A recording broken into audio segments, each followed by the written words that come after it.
The meatloaf was getting cold, but Natalie hadn't touched hers. She sat across from me at our dining room table, scrolling through her phone with the kind of focused intensity usually reserved for emergency room surgeons or bomb defusal experts. The autumn light, filtering through our Connecticut home's oversized windows, made everything look golden and warm, everything except my wife's expression. Before we dive deeper into this story, I have one small request. Please subscribe, drop a like, comment, and hit that hype button to boost this channel so more people can discover these incredible Reddit stories. So, I said, cutting another piece of meatloaf with surgical precision, how was your day designing logos for people who think Comic Sans is a legitimate font choice? Nothing. Just more scrolling. I tried again. The Hendersons called about their website. Apparently their current one makes them look like they're selling stolen kidneys instead of artisanal candles. Still nothing. The woman who used to laugh at my terrible jokes, back when she actually listened to them, was completely absorbed in whatever digital drama was unfolding on her screen. Natalie? She looked up, and for a moment, I saw something in her eyes that made my stomach drop. It wasn't anger or frustration or even the usual marital exhaustion that had become our default setting over the past year. It was guilt. Raw, unmistakable guilt. I need to tell you something, she said, setting her phone face down on the table with the kind of deliberate care people use when they're about to detonate a bomb. Okay. I set down my fork and gave her my full attention. In my line of work, IT consulting for small businesses, I'd learned that when someone starts a conversation that way, you're about to hear something that's going to cost you either money, time, or peace of mind. Sometimes all three. I ran into Eric today. Eric fucking Dalton, her high school boyfriend, the one she dated for 3 years before we met. The Golden Boy quarterback turned small-town mechanic who still thought his glory days were happening right now at 36 years old. Okay, I said again, keeping my voice level. Where? At the coffee shop downtown. We talked for a while. She was fidgeting with her wedding ring, spinning it around her finger. Ethan, I think I'm falling for him again. The words hung in the air like smoke from a house fire. I sat there, fork halfway to my mouth, processing what she'd just said. Part of me wanted to laugh. Part of me wanted to flip the table. Instead, I did what I always do when life throws me a curveball. I got sarcastic. Oh, good, I said, setting my fork down with exaggerated care. Appetizer, salad, main course, and now betrayal for dessert. What's for tomorrow night? Are we having divorce papers with a side of alimony? Ethan, please, I'm being serious. So am I. Absolutely serious. I leaned back in my chair, studying her face. So what exactly are you telling me here, Nat? That you want to work on whatever this is, or that you've already made up your mind? She looked away, focusing on something over my shoulder. I don't know, seeing him again brought back all these feelings. We have history. We have history too. 5 years of marriage, remember? Or did that slip your mind while you were taking a trip down memory lane with the local grease monkey? Don't be cruel. Cruel, I laughed, and it came out harder than I intended. Honey, I haven't even started being cruel yet. This is me being understanding. You want to see cruel? Cruel would be me asking how long this has been going on, or whether you've already slept with him, or if you've been planning this little confession for weeks. Her face went pale, and I had my answer to at least one of those questions. I see. I picked up my water glass and took a long sip, buying myself time to think. Well, this is certainly an interesting development. What are you going to do? She asked, and I could hear the fear creeping into her voice. I looked at her. Really looked at her. My wife of 5 years, the woman I'd built a life with, the person I'd trusted with everything I had. She was beautiful, even now, even while she was breaking my heart with the casual efficiency of someone canceling a dinner reservation. I'm not going to do anything, I said finally. If you want to leave, leave. I won't stand in your way. She blinked, clearly not expecting that response. You won't fight for us? Fight for what? You just told me you're in love with someone else. What exactly am I supposed to fight for here? Your divided attention? The privilege of being your second choice? It's exactly what it is. I stood up, suddenly not hungry anymore. Look, Nat, I'm not going to beg. I'm not going to make some grand gesture or try to win you back with flowers and promises. You're a grown woman, and if you think Eric Dalton is your path to happiness, then by all means, take it. I started clearing the table, stacking plates with mechanical precision. Just do me one favor. When you're living in that double-wide behind his garage, eating TV dinners and watching him drink beer in his underwear while he relives his high school football career for the 1,000th time, remember that you chose this. You're being horrible. No, I'm being realistic. You want fantasy? Go find Eric. You want reality? Look around this house, look at the life we built, and ask yourself what you're really trading it for. She stood up abruptly, her chair scraping against the hardwood floor. I need some air. I need to think. Take all the time you need, I said, not looking up from the dishes. I'll be here, or I won't. Depends on how long you take to figure out what you want. She grabbed her purse and headed for the door. This isn't over, Ethan. Maybe not, I said. But it's not the same either. The front door slammed, and I was alone with the dirty dishes and the wreckage of my marriage. I stood there for a moment, listening to her car start up and pull out of the driveway.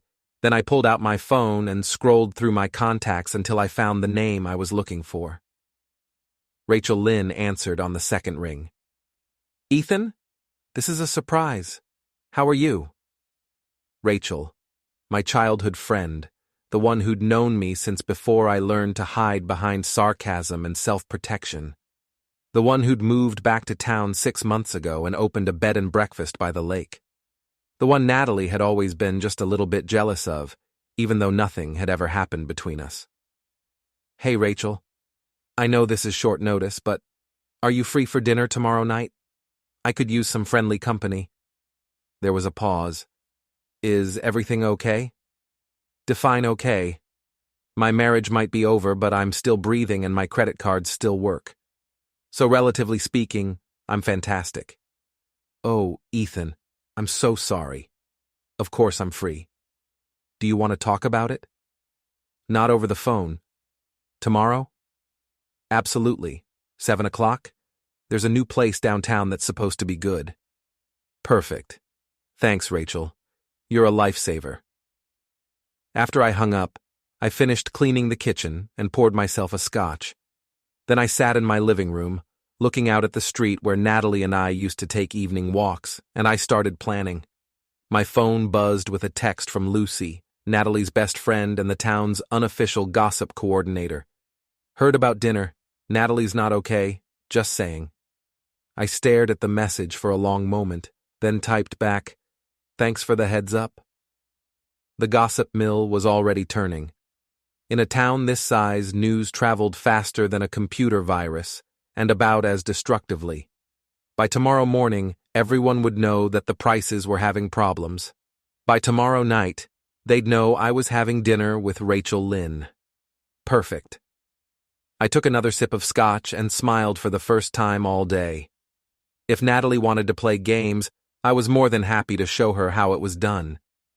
Rachel's cottage sat right on the lake, surrounded by oak trees that were showing off their autumn colors like nature's own fireworks display. I pulled into her driveway at exactly 7 o'clock, carrying a bottle of wine that cost more than Eric probably made in a day. She answered the door, wearing a simple blue dress that brought out her eyes, and for a moment, I remembered why I'd had such a crush on her back in high school. Before Natalie, before everything got complicated. You look good, she said, giving me a hug that lasted just a beat longer than friendly. Considering my wife is currently planning her escape with the local mechanic? I'm doing great. She laughed, and it was a real laugh, not the polite social noise that most people made when I got sarcastic. Come in. I made reservations at Romano's, but we have time for a drink first. Her living room was everything our house wasn't. Warm, lived in, comfortable.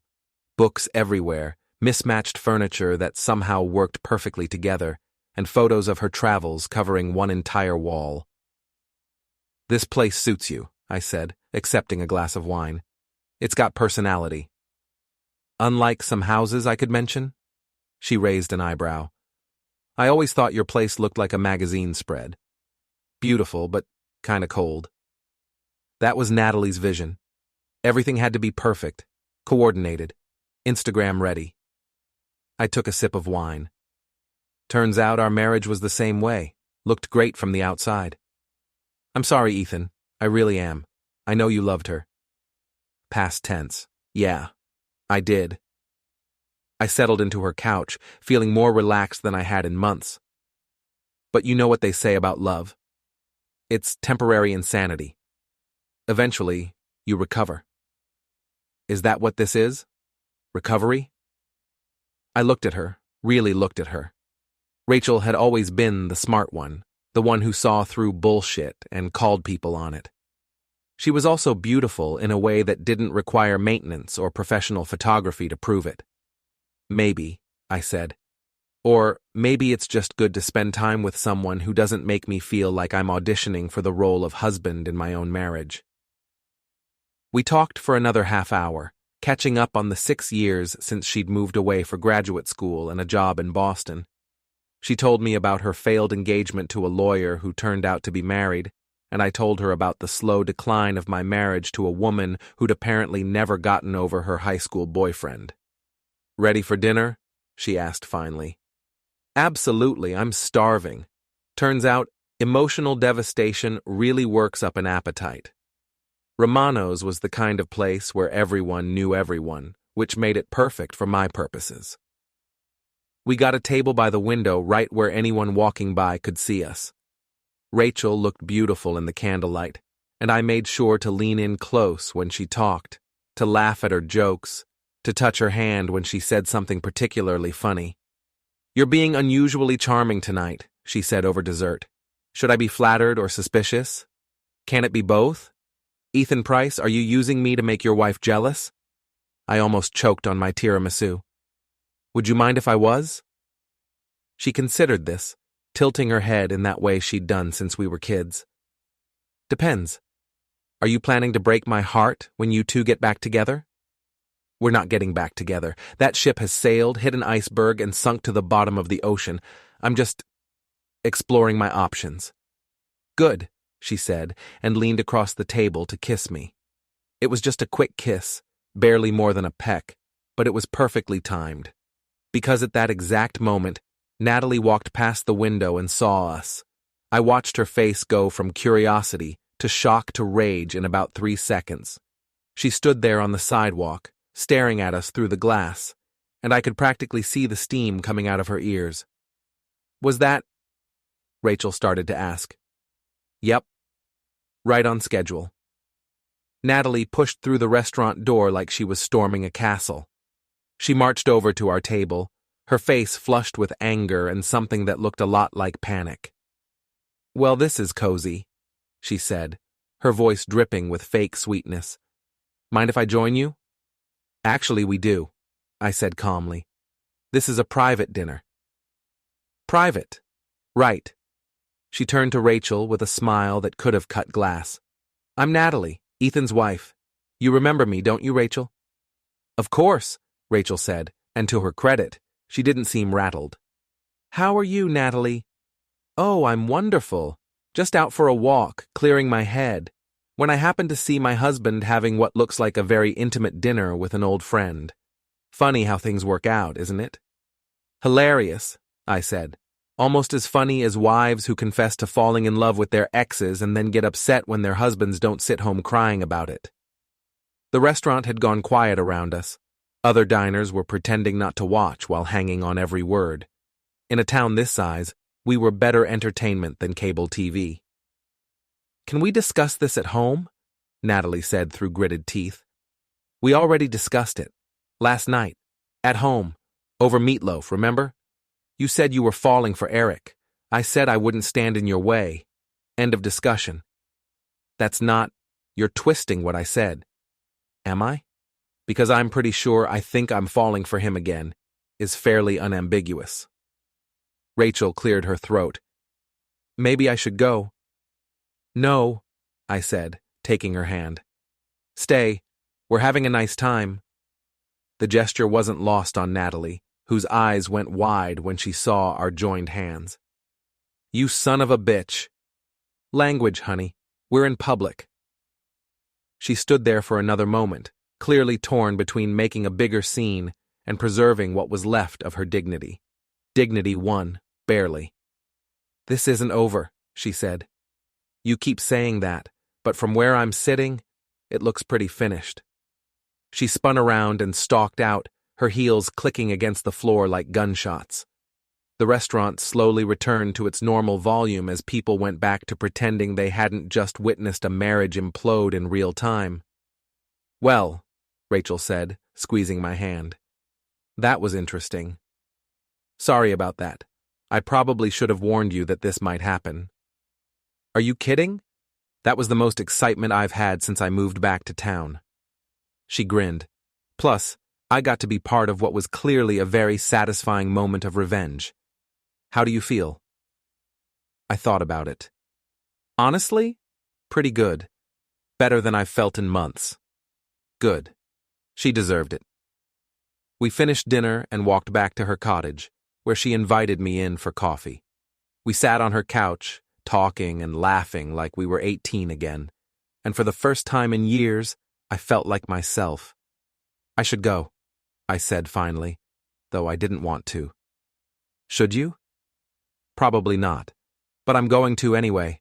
This was perfect, and I don't want to complicate it by moving too fast. She walked me to the door. For the record, I'm not just helping you get revenge on your wife. I'm genuinely happy to see you again. Good, because I'm genuinely happy to see you too. She kissed me again, longer this time, and I felt something I hadn't felt in years. Hope, maybe. Or just the possibility of being happy again. My phone buzzed as I drove home. A text from Natalie. You think you're clever. We'll see. I smiled and typed back, I don't think I'm clever. I know I am. Another text. This one from Lucy. OMG saw the pics from Romano's. Town is buzzing. Call me. Pictures. Of course someone had taken pictures. By tomorrow morning, half the town would have seen them. By tomorrow afternoon, the other half would be asking to see them. I pulled into my driveway and sat in the car for a moment, looking at the house I'd shared with Natalie for 5 years. It looked different now, less like home and more like a crime scene. My phone buzzed again. This time it was Rachel. Thanks for dinner, and for reminding me why I had such a crush on you in high school. I typed back, just wait until you see what I'm like when I'm really trying to impress someone. Her response came immediately, can't wait. I got out of the car and headed for the house, whistling. Natalie's car wasn't in the driveway, which meant she was probably at Eric's garage, crying on his shoulder about her terrible husband who'd had the audacity to move on with his life. Perfect. Let her cry. Let her run to Eric. Let her think she was winning. She had no idea what was coming next. I should have known something was wrong the moment I walked into my office Monday morning. My computer was on, which was unusual since I always shut it down at night, but it wasn't until I tried to log in that I realized how wrong things were. Password incorrect.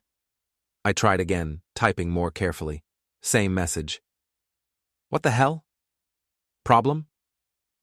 Tom Martinez, my business partner and the closest thing I had to a best friend, appeared in my doorway with 2 cups of coffee. Someone's been screwing with my computer. I tried my backup password, then my emergency password. Nothing worked. Tom set down the coffee and came around to look at the screen. That's weird. Did you change anything over the weekend? Just my relationship status. I explained about dinner with Rachel and the confrontation with Natalie while Tom worked on getting me logged in. So you think your wife did this? Wife, soon-to-be ex-wife, or her boyfriend. Take your pick. I opened my desk drawer to grab a pen and found a folded piece of paper that definitely hadn't been there Friday afternoon. The message was printed in block letters. Back off. She's mine. Well, that's not ominous at all, Tom said, reading over my shoulder. You want to call the police? And tell them what? Someone broke into my office to leave me a strongly worded note and change my passwords? They'd laugh me out of the station. Tom had been in the military before he got into IT, and he had a different perspective on threats than most people. This is Escalation, Ethan. First the computer, now the note. Next time it might be something more serious. It's Eric Dalton, Natalie's ex. He's trying to scare me off. Is it working? I looked at the note again, then crumpled it up and threw it in the trash. What do you think? It took Tom most of the morning to get my computer back to normal. Whoever had messed with it knew what they were doing. They'd changed passwords, deleted some files, and installed a keylogger that would have captured everything I typed. Professional-level sabotage. Your wife's boyfriend know anything about computers? Tom asked. Eric? He can barely operate a smartphone without help. But he's got friends. I pulled up our client database, checking to make sure nothing important had been compromised. Half his garage crew are ex-cons. Probably one of them picked up some hacking skills in prison. You want me to set up some security measures? Do it. And Tom, install some cameras too. If they want to play games, let's make sure we get it all on video. That afternoon, I decided to do some reconnaissance of my own. I drove past Eric's garage, a run-down building on the edge of town that specialized in fixing the kind of cars that should have been put out of their misery years ago. Eric's pride and joy, a restored 1968 Mustang, was parked out front like a monument to his glory days. I didn't stop, just drove by slowly enough to get a good look at the place. Security cameras over the front door, but they looked old and probably didn't work half the time. A chain-link fence around the back lot where he kept the cars he was working on. And most importantly, no lights in the parking area behind the building. That evening, I was making dinner when my phone chimed with a notification from the family tracking app Natalie and I used to share locations. I'd forgotten to remove her access, which turned out to be a lucky oversight. According to the app, she was at Eric's garage at 9 o'clock at night. I sat there looking at the little dot on the map, feeling something cold and angry settle in my stomach. Not because she was with him, I'd already accepted that our marriage was over, but because she was lying about it. This morning she'd texted me asking if we could talk things through and work on our problems. Meanwhile, she was spending her evenings with the man she claimed to be falling for. I grabbed my jacket and keys. The garage was mostly dark when I got there, just a single light on in what looked like an office. Eric's Mustang was parked next to Natalie's Honda, and I could see two figures through the window silhouetted against the light. I parked across the street and watched. They were arguing about something, their body language tense and animated. Then Natalie threw her hands up in frustration and headed for the door. I started recording on my phone just as they came outside. Not that simple, Eric, Natalie was saying. I can't just walk away from 5 years of marriage because you decided you want me back. Why not? You said you loved me. I said I had feelings for you. That's different. Bullshit. You're just scared of what people will think. Maybe I am. Maybe I'm scared of throwing away everything I've built for a guy who's never left his hometown and still thinks his high school football trophies are impressive. Eric grabbed her arm. Don't talk to me like that. Let go of me. Not until you stop acting like you're too good for me. You weren't too good for me in high school. That was 18 years ago, Eric. We were kids. And now we're adults who can make our own choices. He pulled her closer, and even from across the street, I could see she wasn't resisting. Stop overthinking everything. Then he kissed her, and she kissed him back. Not the hesitant kiss of someone conflicted about her feelings, but the passionate kiss of someone who'd been thinking about this for a while. I stopped recording and sat back in my seat. So much for, I need time to think, and it's complicated. She'd already made her choice. She was just trying to figure out how to manage the transition without looking like the bad guy. My phone buzzed with a text from Natalie. Working late tonight, don't wait up. I looked at the timestamp, then at the couple still making out in the parking lot across the street. Working late. Right. I typed back, no problem. I'm having dinner with Rachel tomorrow night. Might be late myself. The response came back immediately. Again, don't you think you're moving a little fast? I laughed out loud. The woman who was currently groping her ex-boyfriend in a garage parking lot was lecturing me about moving too fast. Just following your example, I typed back. My phone rang immediately. Natalie, of course. What's that supposed to mean? She demanded. Nothing. Just that you seem to have figured out what you want pretty quickly. I'm trying to do the same. That's different. Eric and I have history. So do Rachel and I. That's not the same thing. Why not? There was a long pause. Because we're married, Ethan. We took vows. Vows that apparently don't mean much to you. That's not fair. Fair? I looked across the street, where she was still standing next to Eric's car, phone pressed to her ear. You want to talk about fair? Fair would have been you figuring out your feelings before you got married. Fair would have been you being honest about what you wanted instead of stringing me along while you worked up the courage to leave. I'm not stringing you along. Then what do you call this? You tell me you're falling for someone else, then ask me to work on our marriage, then spend your evenings with him while lying to me about where you are. What exactly would you call that? Another long pause. How did you? Does it matter? The point is, you've already made your choice. You're just trying to manage the optics. That's not true. Isn't it? Then come home right now. Leave Eric's garage, come home, and we'll talk about working on our marriage. I'll wait. I could hear her breathing on the other end of the line, could practically feel her internal struggle.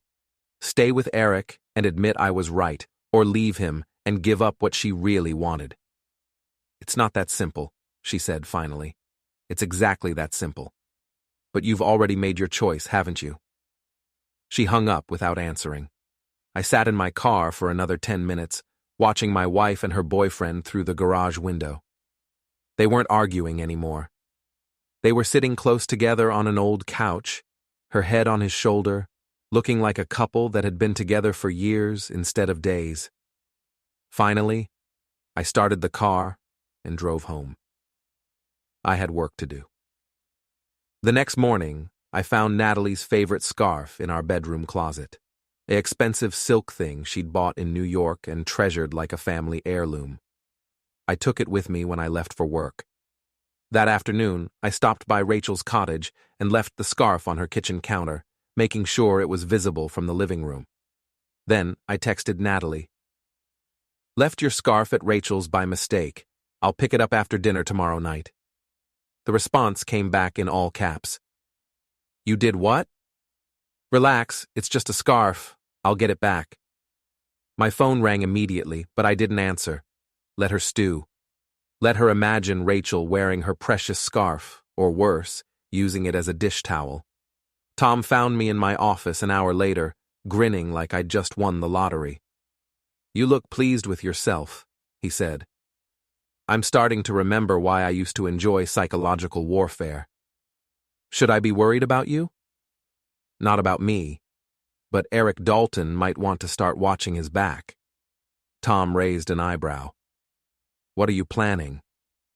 Nothing illegal, nothing violent, nothing that can't be explained as a series of unfortunate coincidences. Ethan, don't worry, I'm not going to do anything stupid. But I'm also not going to just roll over and let them think they can walk all over me. My phone buzzed with another text from Natalie. We need to talk. Tonight. I typed back, can't. I'm busy planning the rest of my life. For the first time since this whole mess started, I felt like I was back in control. Natalie and Eric thought they were playing games with someone who would just take whatever they dished out. They were about to learn how wrong they were. The call came at 2 in the morning, my phone buzzing on the nightstand like an angry wasp, dragging me out of the first decent sleep I'd had in days. "Ethan?" Tom's voice, tight with concern. "You need to get down to the office, now." "What's wrong?" "Just get here, and bring your insurance information." I threw on clothes and drove through the empty streets, my mind racing through possibilities. Fire, flood, burglary, none of them good. The front door to our building was intact, which ruled out the obvious disasters. But when I got to our office suite, I found Tom standing in the hallway with 2 police officers and a security guard. "What happened?" "See for yourself." Our office looked like a hurricane had hit it. Desks overturned, papers scattered everywhere, computer monitors smashed. My chair had been slashed with something sharp, the stuffing spilling out like electronic guts. "Security cameras?" I asked. "Conveniently malfunctioned around midnight," one of the cops said. "Came back online at 2 a.m. just in time to record nothing useful." I walked through the destruction, cataloging the damage. They'd been thorough but not random. My computer was destroyed, but Tom's was untouched. My files were scattered, but his were neatly stacked. This wasn't a burglary or vandalism. This was personal. "Any idea who might have done this?" the other cop asked. I thought about the note, about Eric's threats, about Natalie's increasingly desperate texts. Maybe. But I can't prove anything. After the police left and the insurance adjuster finished taking pictures, Tom and I sat in the break room, drinking coffee and surveying the damage. "This is escalating fast," Tom said. "First the computer hacking, now this. What's next?" "I don't know, but I'm not going to wait around to find out." "What do you mean?" "I mean it's time to stop playing defense." That afternoon, while Tom dealt with the insurance company and the cleanup crew, I drove to the hardware store and bought some supplies. Nothing dramatic, just a few items that might come in handy for a little late-night project. I spent the rest of the day researching Eric Dalton's schedule and habits. The man was surprisingly predictable. Garage closed at 6. He usually stayed until 7, working on his precious Mustang. Then he'd go to Murphy's bar for dinner and drinks, holding court with his buddies until closing time, which meant his car would be sitting unattended in the garage parking lot for at least 4 hours every night. At 11 p.m., I parked 3 blocks away and walked to the garage, carrying a small backpack with my purchases from the hardware store.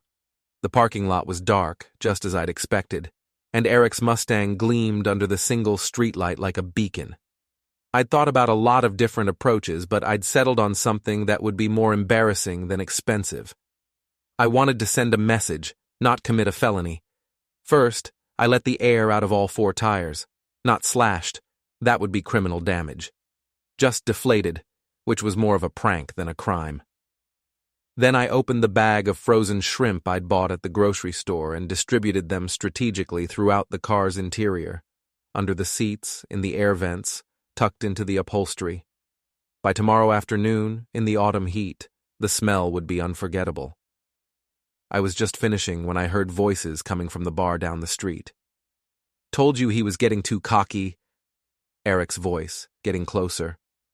I grabbed my backpack and started walking quickly toward the street, but I wasn't fast enough. "Hey, what the hell are you doing?" I turned around. Eric was standing at the edge of the parking lot with 2 of his buddies, all of them clearly several drinks into their evening. "Just out for a walk," I said calmly. "Bullshit. You were messing with my car." "Was I? Looks fine to me." Eric walked over to the Mustang and immediately noticed the flat tires. "Son of a bitch, look what you did." "I didn't do anything, but I have to say, that's a shame about your tires. You should probably be more careful where you park. You think you're funny?" "I think I'm hilarious, but that's beside the point."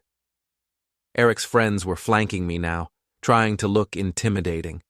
They might have succeeded if I hadn't spent the last week getting angrier and angrier at the way they'd been trying to push me around. You're going to pay for this, Eric said.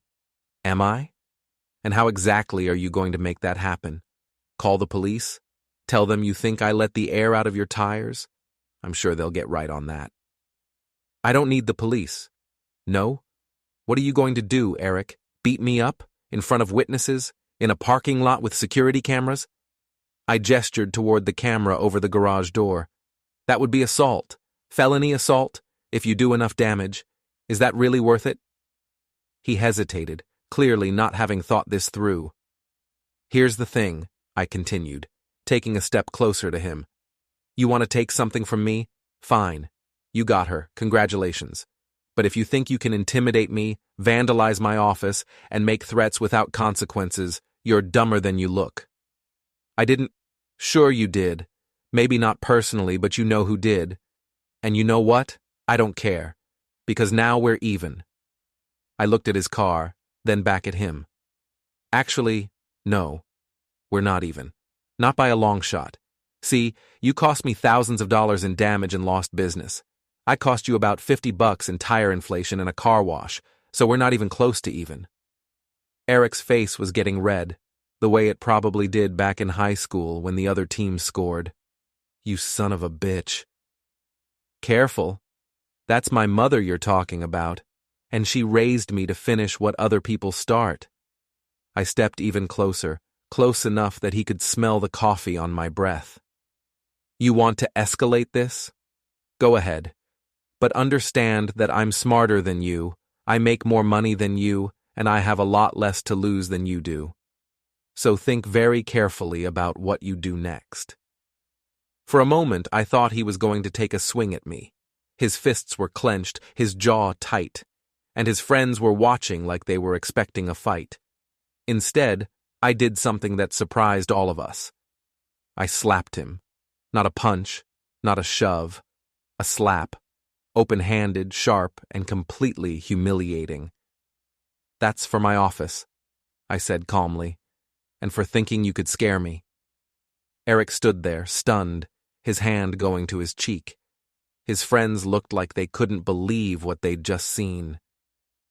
Next time you want to send me a message, I said, try email. It's more efficient and less likely to result in you getting embarrassed in front of your friends. I turned and walked away, half expecting them to jump me from behind. But nothing happened. I could hear them talking in urgent, angry whispers, but no one followed me. When I got home, Natalie's car was in the driveway. She was waiting in the living room, still dressed like she'd come straight from Eric's. We need to talk, she said. Do we? I thought you were working late. Don't be sarcastic. This is serious. I agree. It's very serious. Your boyfriend and his friends trashed my office last night. That's a felony. Eric didn't personally swing the baseball bat, but he knows who did. Just like he knows who hacked my computer and who left that charming little note. She looked genuinely surprised. What note? I told her about the threatening message, about the vandalism, about everything that had been happening while she was playing house with her high school boyfriend. I had no idea, she said. Eric wouldn't do something like that. Wouldn't he? The Eric I remember was always pretty good at getting other people to fight his battles for him. That's not fair. Fair? I laughed, and it came out harder than I intended. You want to talk about fair? Let's talk about how you've been lying to me for weeks while you figured out your exit strategy. Let's talk about how you're trying to make me the bad guy for moving on with my life while you're sneaking around with your ex. I'm not sneaking around. Really? Then why did you tell me you were working late when you were actually making out with Eric in his garage parking lot? Her face went white. How did you... Does it matter? The point is, you're a liar. You've been lying to me, lying to yourself, and probably lying to Eric too. That's not true. Isn't it? What exactly have you told him about our marriage? That I'm a terrible husband? That you've been miserable for years? That you married the wrong guy? She didn't answer, which was answer enough. Here's what's going to happen, I said. You're going to pack your things and move out. Tonight. You can go stay with Eric or Lucy or in a hotel. I don't care. But you're not staying here. You can't kick me out. This is my house too. Actually, I can. Check the deed. Check the mortgage. My name, my credit, my down payment. You want half of it? Get a lawyer and we'll sort it out in divorce court. She stared at me like she'd never seen me before. What happened to you? I grew a backbone. Turns out it was there all along. I just needed the right motivation to find it.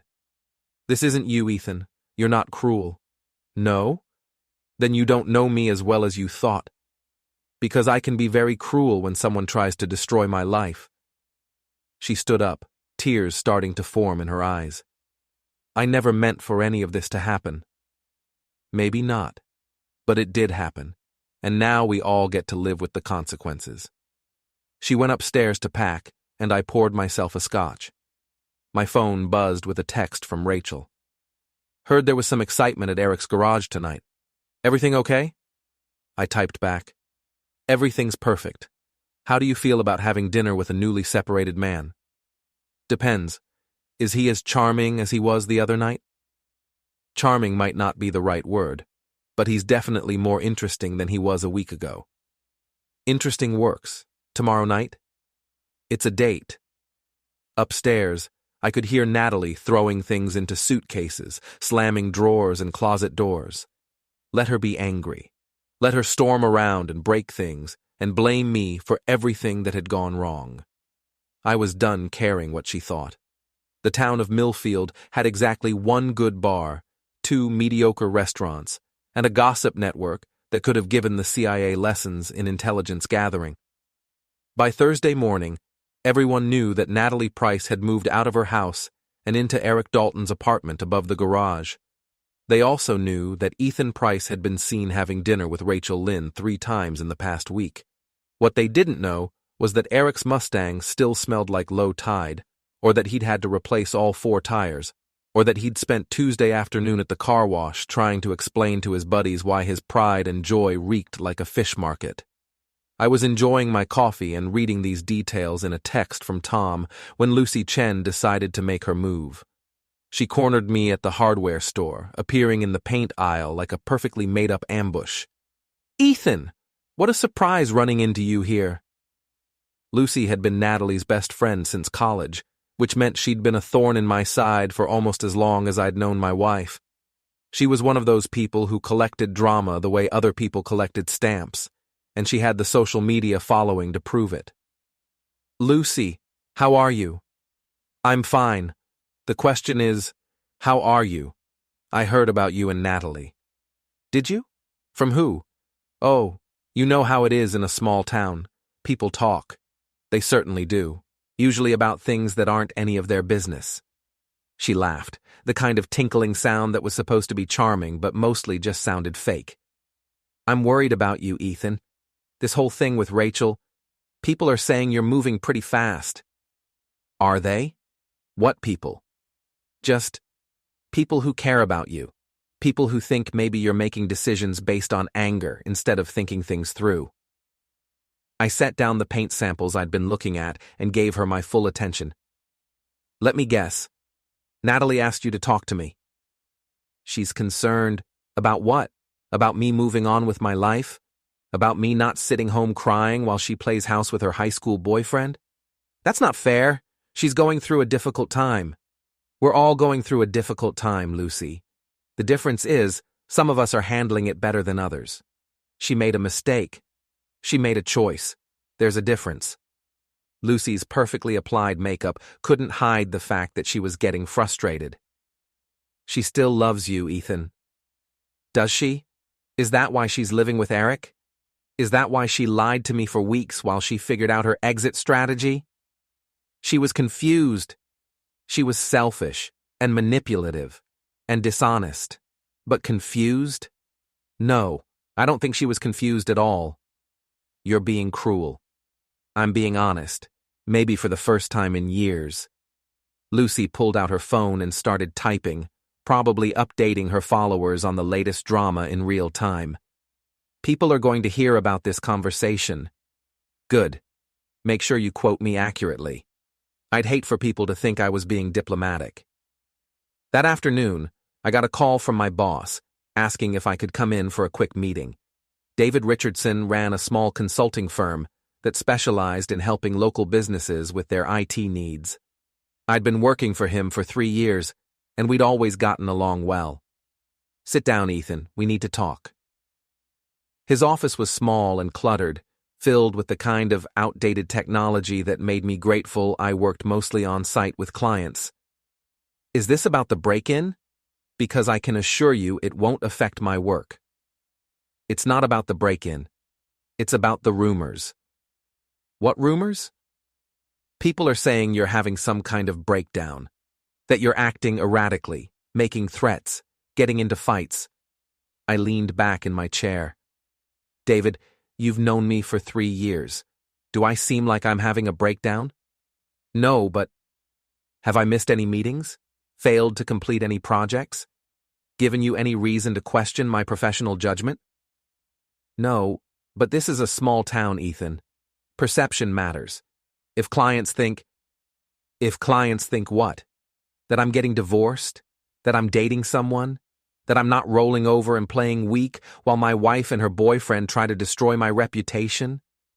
"That's not what I'm saying." "Then what are you saying?"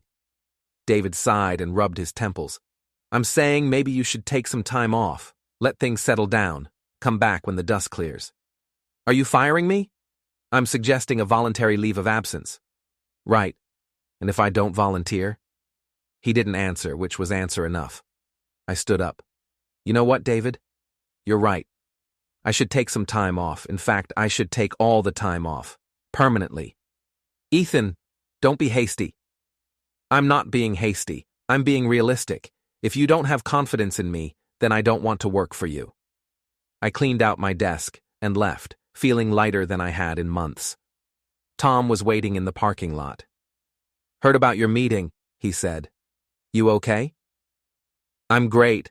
I'm unemployed. My wife left me for her high school boyfriend, and half the town thinks I'm having a nervous breakdown. But other than that, I'm fantastic." "What are you going to do?" "I'm going to finish what they started." That evening, I met Rachel at Murphy's bar, the same place Eric held court with his buddies every night.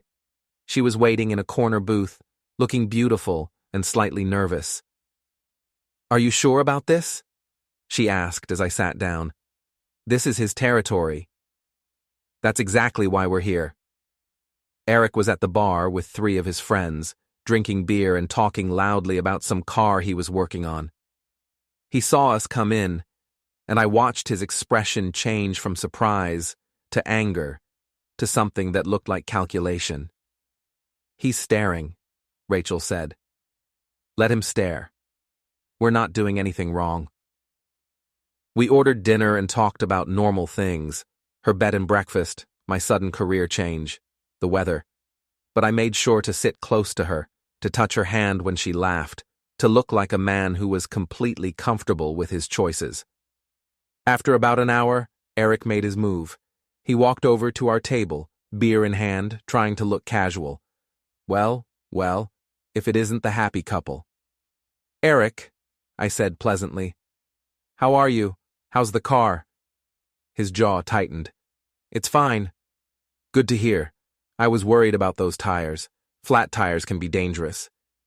"Yeah, they can be, especially when someone lets the air out of them." "That would be terrible. You should really be more careful where you park." Rachel was watching this exchange like a tennis match, clearly fascinated by the subtext. "You think you're pretty smart, don't you?" Eric said. "I think I'm smart enough. Smart enough to know when someone's trying to intimidate me anyway." "I'm not trying to intimidate you." "No? Then what would you call trashing my office, or having your friends hack my computer, or leaving threatening notes?" "I don't know what you're talking about." "Sure you don't. Just like you don't know why your car smells like a seafood restaurant." Eric's face was getting red again, the same way it had in the parking lot. "You son of a bitch." "Language, Eric. There's a lady present." He looked at Rachel, then back at me. "You want to step outside and settle this?" Settle what? I'm having dinner with a beautiful woman. You're drinking alone at a bar, trying to pick fights with people who are smarter than you. Seems like things are already settled. This isn't over. You keep saying that, but from where I'm sitting, it looks like it's been over for a while. Eric stood there for another moment, clearly torn between escalating the confrontation and preserving what was left of his dignity. Finally, he turned and walked back to the bar, where his friends were waiting with expressions that suggested they'd heard every word. That was either very brave or very stupid, Rachel said. Probably both, but it felt good. He's not going to give up, you know. Men like that don't handle humiliation well. I'm counting on it. We finished dinner and walked out to the parking lot, where Rachel's car was parked next to my truck. Eric and his friends were still inside, but I could feel them watching through the window. Thank you, Rachel said, for dinner and for whatever that was. That was me refusing to be pushed around, and you're welcome. She kissed me, right there in the parking lot where anyone could see. It was a real kiss this time, not the quick peck from the restaurant. When we broke apart, I could see Eric standing in the bar window, watching us. Perfect. I should go, Rachel said, but call me tomorrow? Count on it. I watched her drive away, then got in my truck and headed home. My phone buzzed with a text from Natalie. Heard you got fired. Maybe now you'll start taking this seriously. I typed back, I quit. There's a difference, and I'm taking this very seriously. More seriously than you know. Another text. What's that supposed to mean? You'll find out. I pulled into my driveway and sat in the truck for a moment, looking at the house that was finally, completely mine. Tomorrow, I was going to start the next phase of my plan. Eric Dalton thought he was winning. Natalie thought she was in control.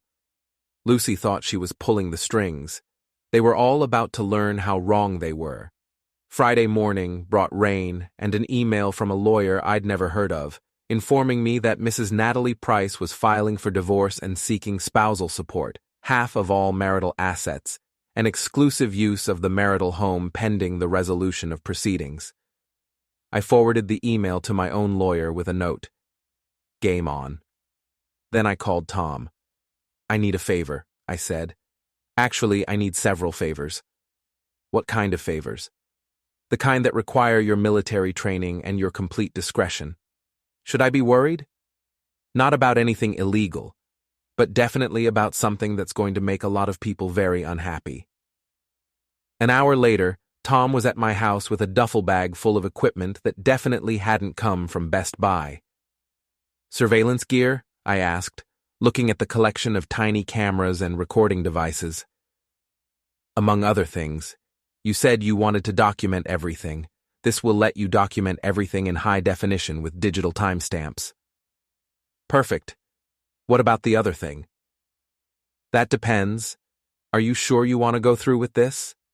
I thought about the lawyer's email, about Eric's threats, about Natalie's lies. I'm sure. We spent the morning setting up cameras around my house, not for security, but for documentation. Hidden in the landscaping, mounted under the eaves, positioned to capture every angle of the property. If anyone came onto my land, we'd have video evidence of exactly what they did and when they did it. Now what? Tom asked. Now we set the trap. That afternoon, I sent a group text to Natalie, Eric, and Lucy. I'll be out of town this weekend. House sitting for a friend in Hartford. Back Monday. The responses came quickly. Natalie, okay, we still need to talk about the divorce. Eric, have a good trip. Lucy, thanks for letting us know. The last one made me smile. Lucy's exclamation point was practically a confession. She was already planning something. I didn't go to Hartford. Instead, I drove to Rachel's cottage and explained what I needed. You want me to help you catch them in the act? She asked. I want you to provide an alibi. If anyone asks, I was here all weekend. We watched movies, cooked dinner, had a romantic getaway. And where will you actually be? Close enough to monitor the cameras, far enough away to maintain plausible deniability. She considered this. What exactly are you expecting them to do? I'm expecting them to be themselves, petty, vindictive, and stupid. Saturday evening, I was parked in a rental car 3 blocks from my house, watching the live camera feeds on my laptop, when Eric's truck pulled into my driveway. He wasn't alone. Natalie was with him, along with 2 guys I recognized from the garage. They sat in the truck for a few minutes, clearly discussing something, then got out and walked around to the back of the house. "Come on," I whispered to the screen. "Do something stupid." They didn't disappoint.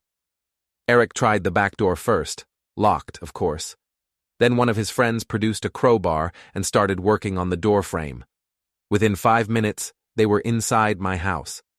I called the police from a burner phone Tom had given me, disguising my voice with a simple technique he'd taught me. "I'd like to report a break-in in progress," I said, giving them my address. 4 people just broke into the house. They're inside now. "Are you the homeowner, sir?" "No, I'm a neighbor. The owner is out of town." "We'll have units there in 10 minutes. I hung up and went back to watching the cameras. Natalie and Eric were in my bedroom, going through my closet and dresser. His friends were in my office, probably looking for financial documents or anything else they could use in the divorce proceedings. What they didn't know was that I'd cleaned out anything important weeks ago. The house was basically empty of anything valuable or incriminating. But they were about to be caught red-handed committing felony burglary. The police arrived in 8 minutes, 2 patrol cars with lights flashing. I watched on the cameras as Eric's friends panicked and tried to run out the back door, only to find more officers waiting for them. Natalie and Eric were caught in the bedroom, her hands full of my personal papers, him holding a box of items from my nightstand. Perfect. I drove back to Rachel's cottage and waited for the phone call I knew was coming. It came at midnight.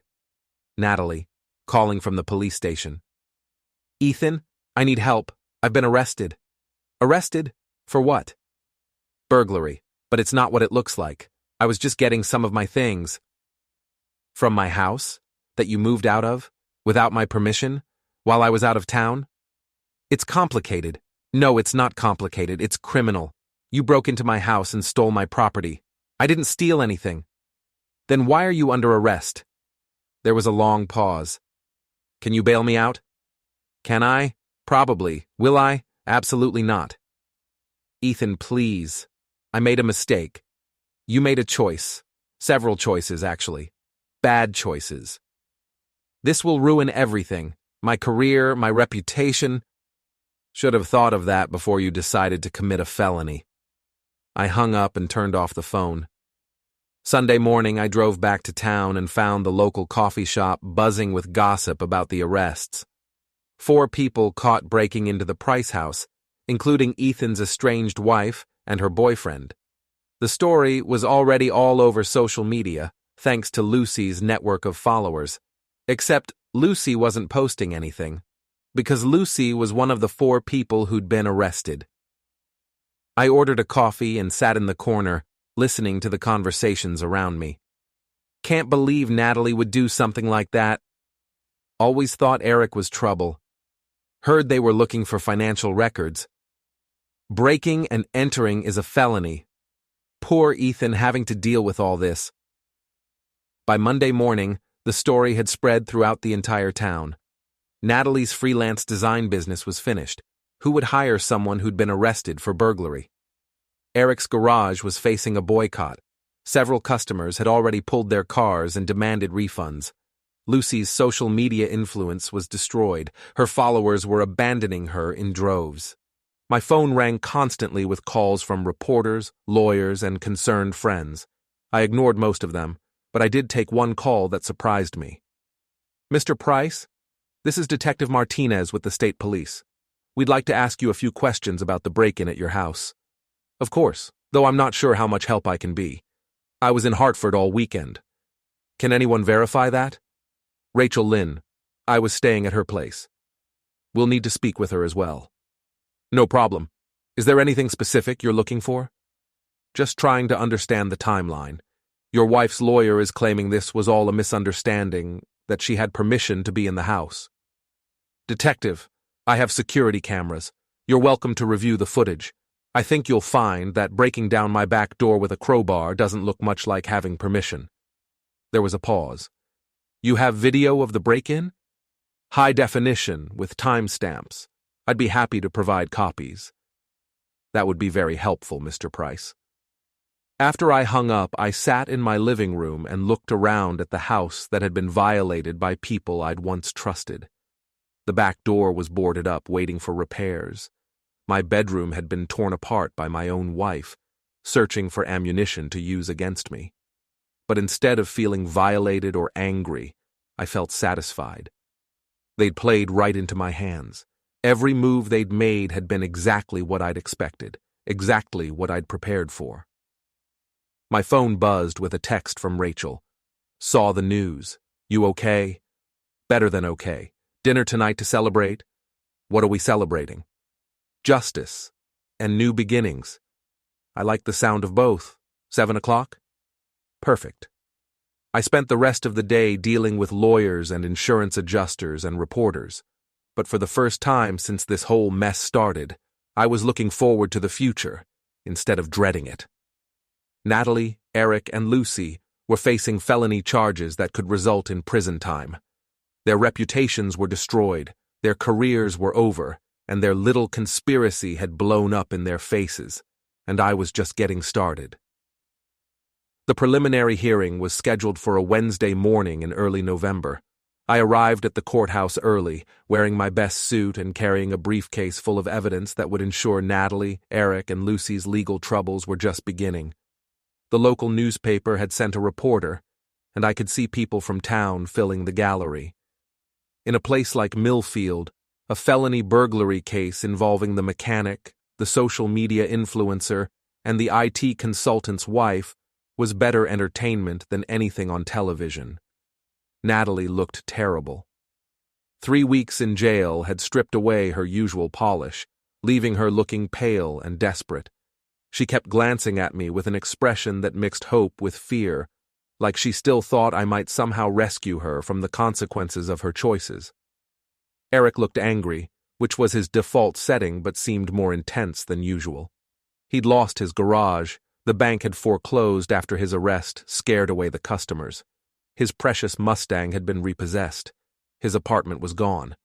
He had nothing left but rage and the public defender who was clearly in over his head. Lucy looked like she'd aged 10 years. Her social media empire was in ruins, her followers had abandoned her, and the advertising deals that had supported her lifestyle had evaporated overnight. She kept checking her phone compulsively, as if she could somehow scroll her way back to relevance. The prosecutor was a sharp young woman named Sarah Chen, who'd made her reputation putting away white-collar criminals. She laid out the case with surgical precision. Video evidence of the defendants breaking into my house, testimony from the arresting officers, documentation of the stolen property found in their possession. "Your Honor," she said, "this was not a misunderstanding or a domestic dispute. This was a calculated burglary committed by 4 individuals who believed they could act with impunity. The evidence is overwhelming, and the intent is clear." Natalie's lawyer, a tired-looking man who specialized in divorce cases, tried to argue that she'd had implied permission to enter the house as the estranged wife. The judge shut that down immediately. "Counselor, the defendant moved out of the marital home weeks ago. She had no legal right to enter the property without the owner's permission, and certainly no right to break down the door to gain entry." Eric's public defender tried a different approach, claiming his client had been manipulated by the others. That might have worked if not for the video evidence showing Eric wielding the crowbar and directing the operation. Lucy's lawyer didn't even try to mount a defense. He just asked for mercy based on her lack of prior convictions. When it was over, all 4 defendants were bound over for trial on felony burglary charges. Bail was set at $50,000 each, money that none of them had. I walked out of the courthouse feeling like I'd just won the lottery. "Mr. Price?" I turned to find the reporter from the local paper, a young woman with a digital recorder and an eager expression. "I'm wondering if you have any comment on today's proceedings." "I'm satisfied that justice is being served," I said. No one is above the law, regardless of their relationship to the victim. Do you feel vindicated? I thought about that for a moment. I feel like the truth came out. That's all anyone can ask for. What about your marriage? Will you be seeking a divorce? My marriage ended the night my wife chose to move in with her boyfriend. Everything since then has just been paperwork. That afternoon, I drove to Rachel's cottage. She was waiting on the porch with a bottle of champagne and a smile that made my heart skip. "How did it go?" she asked. "Better than I could have hoped. They're all looking at serious prison time." "And how do you feel about that?" "Honestly, I feel great. For the first time in months, I feel like myself again." She opened the champagne and poured 2 glasses. To justice? To new beginnings. We drank and talked about the future. Rachel's bed and breakfast was thriving, and she'd been thinking about expanding. I was considering starting my own consulting business, maybe focusing on cybersecurity.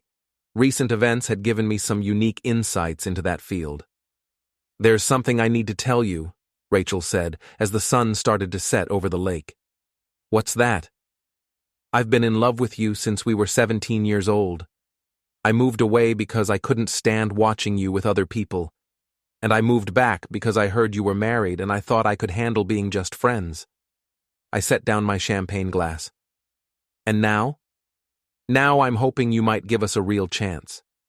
Not as revenge against your ex-wife, not as a rebound, but as something real."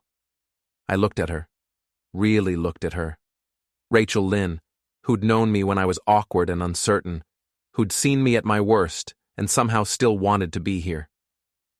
"I'd like that," I said. "I'd like that very much." She kissed me then, and it was different from all the other kisses we'd shared.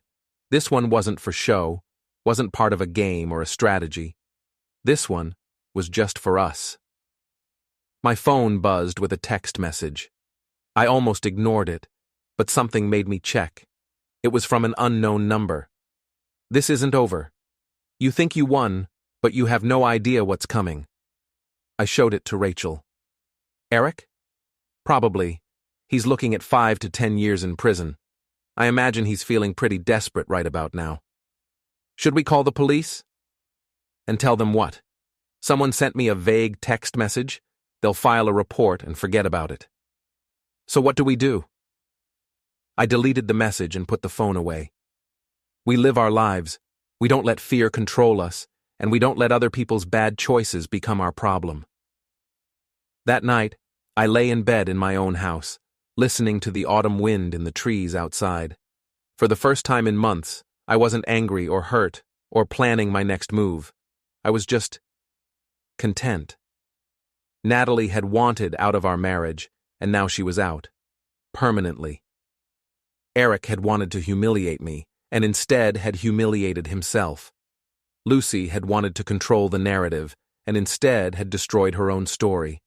They'd all gotten exactly what they'd asked for, just not in the way they'd expected. My phone rang, Rachel's number. "I know it's late," she said, "but I couldn't sleep. I keep thinking about what you said in court today, about truth coming out." "What about it?" "Do you really believe that? That the truth always comes out?" I thought about everything that had happened. The lies, the betrayals, the schemes that had all collapsed under their own weight. "I believe that lies require constant maintenance," I said. "Truth just is.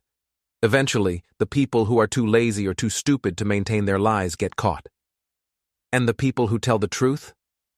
We get to sleep well at night." She laughed. "I love you, Ethan Price." "I love you too, Rachel Lynn." After we hung up, I walked through my house, looking at the space that was finally completely mine. Tomorrow, I would start rebuilding. New business, new relationship, new life. But tonight, I was going to enjoy the silence. The silence of a man who had fought back and won. The silence of a man who had refused to be a victim. The silence of a man who had learned that sometimes the best revenge is simply living well while your enemies destroy themselves. I poured myself one last scotch and raised it in a toast to the empty house. To the price of goodbye, I said aloud, and to everyone who thought they could pay it without consequences. Outside, the wind picked up, rattling the windows and carrying away the last of the autumn leaves. Winter was coming, but I wasn't afraid of it anymore. I had survived the worst that the people I'd trusted could do to me. I had fought back without losing my soul. I had found love with someone who'd known me before I learned to protect myself with sarcasm and distance. And I had learned that sometimes, when people show you who they really are, the best thing you can do is believe them and plan accordingly. Natalie had shown me she was selfish and dishonest. Eric had shown me he was violent and stupid. Lucy had shown me she was manipulative and cruel. I had shown them all that I was smarter, stronger, and more patient than they'd ever imagined. The game was over. I had won. And the price of their goodbye was everything they'd ever thought they could get away with.